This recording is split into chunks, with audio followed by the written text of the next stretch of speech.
মামি কি করছেন কি? ছাড়ুন, মামা আর কিছুক্ষণ বাদেই চলে আসবে। আরে সুজীব, কি বলছো তুমি? তোমার মামা আসলেও আমার খোঁজ করবে না, কারণ সে একজন অকর্মা। সে কখনোই আমাকে তৃপ্তি দিতে পারেনি, যা তুমি এখন আমাকে দিচ্ছ। মামি, তাহলে ঠিক আছে, এখন তাহলে আমি তোমার ওইখানে দিচ্ছি। ব্যথা পাবে নাকি? আরে না বাবা, না, ব্যথা কেন পাব? যেই ব্যথা তুমি দিবে সেটিই আমার সুখের অংশ। নাও, এবার জলদি করে শুরু করে দাও। মামি, আমাকে শক্ত করে ধরুন, বাইর হতে চলেছে। হ্যালো বন্ধুরা, আমি সজীব, একজন তরুণ ব্যক্তি। আমি আমার মামার বাড়িতে কাজ করতাম। মামা তার স্ত্রীকে খুশি করতে পারতেন না, তাই প্রায়ই তিনি আমাকে তার ঘরে ডাকতেন। আমার মামি, যিনি দেখতে অত্যন্ত সুন্দরী, মাঝে মাঝে এসে আমার পাশে শুয়ে থাকতেন। প্রথমে আমি বুঝতাম না কেন এমনটা হচ্ছে, কিন্তু সময়ের সঙ্গে সঙ্গে বিষয়টি পরিষ্কার হয়ে উঠতে লাগল। মামি বয়সে আমার থেকে অনেক বড় ছিলেন। আমাদের মধ্যে খুব বেশি কথা হতো না। তিনি তার নিজের কাজে ব্যস্ত থাকতেন এবং মামার সঙ্গেও তেমন কথা বলতেন না। এক রাতে মামি আমাকে তার রুমে ডেকে বললেন, সজীব, আজ আমার শরীর ভালো লাগছে না, তুমি আমার পাশে শুয়ে থাকো। আমি তার কথা মতো তার রুমে গেলাম এবং শুয়ে পড়লাম। তিনি লাইট বন্ধ করে দিলেন।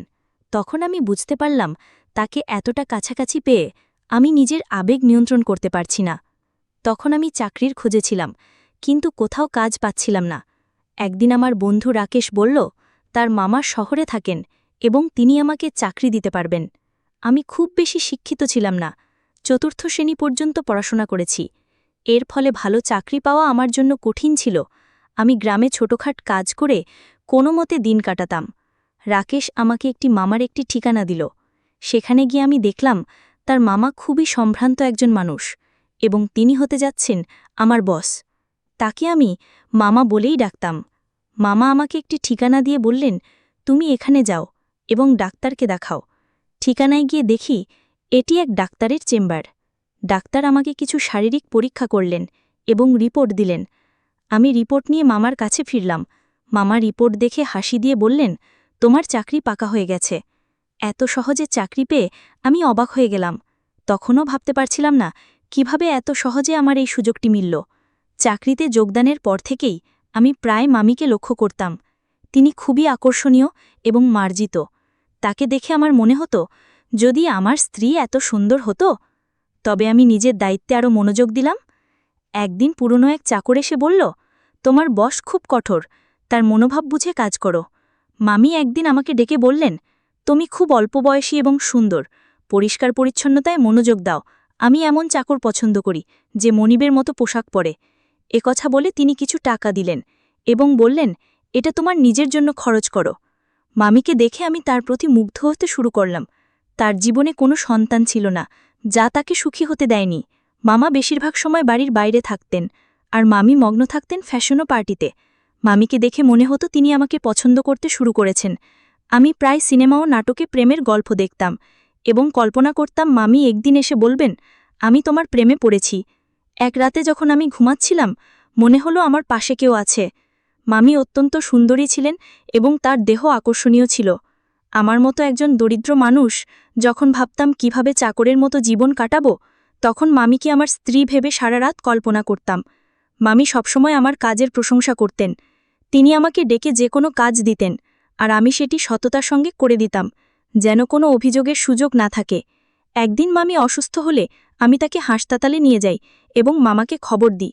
মামা হাসি মুখে আমাদের সবার জন্য মিষ্টি আনলেন। কিন্তু সেই দিন থেকেই মামি যেন বদলে গেলেন। তিনি আমার দিকে অদ্ভুতভাবে তাকাতে লাগলেন এবং বাইরে যাওয়া বন্ধ করে দিলেন। ফলে এখন শুধুমাত্র মামিকে কাজের সময় দেখতাম। কিছুদিন ধরে আমার মন খারাপ ছিল।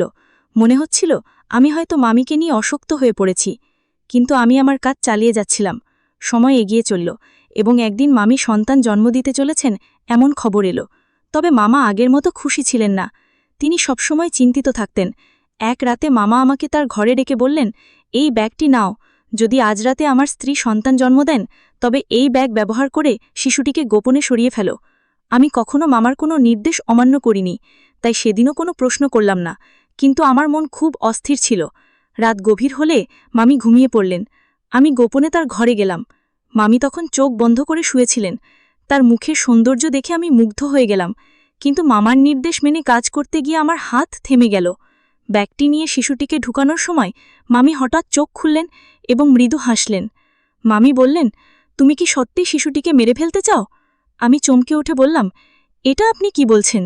মামি বললেন, তোমার মামাই শিশুটিকে মেরে ফেলতে চান, কারণ তিনি সন্দেহ করেন এই শিশু তার নয়। তার কথা শুনে আমি স্তব্ধ হয়ে গেলাম। আমি বললাম, আপনি যা বলছেন তা কি সত্যি? মামি বললেন, তোমার মামা চান এই সত্য প্রকাশ পাক। তিনি বাবা হতে সক্ষম কিনা তা পরীক্ষা করতেই তোমার মাধ্যমে এই কাজটি করিয়েছিলেন। মামি আরও বললেন, এই শিশুটি আসলে তোমার সন্তান।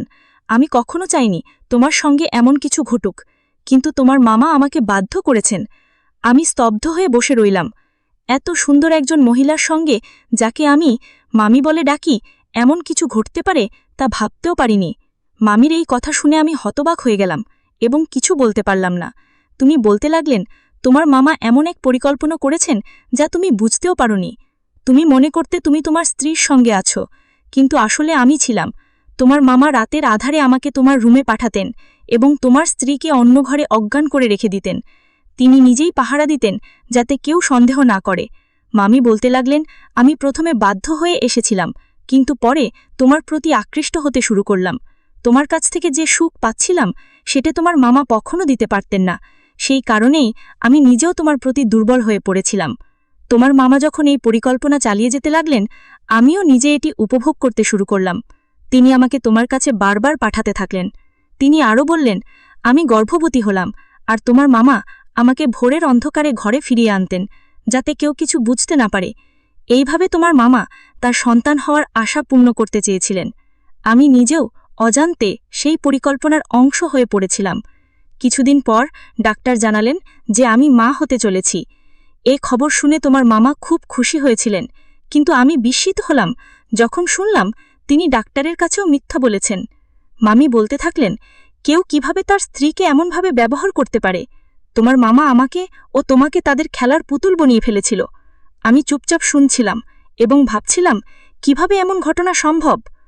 মামি তখন বললেন, তোমার মামা তার পরিকল্পনায় ব্যর্থ হয়েছিলেন, কারণ যখন তার একটি ছেলে হলো তখন সে খুশি হতে পারেনি। সে উত্তরাধিকার চায়নি, বরং সম্পূর্ণ ব্যবসা ধ্বংস হওয়ার পর তিনি সবকিছু হারিয়েছিলেন। তখনই সে শিশুটিকে ফেলে দেওয়ার পরিকল্পনা করেন। আমি বললাম, আমি এসব জানতাম না। যদি এটা অন্য কারো সন্তান হতো, আমি হয়তো জঙ্গলে ফেলে দিতাম, কিন্তু তুমি তার মা, তার যত্ন নেওয়ার দায়িত্ব তোমারও। মামি আমার হাত ধরে বললেন, এই সন্তান শুধু আমার নয়, তোমারও।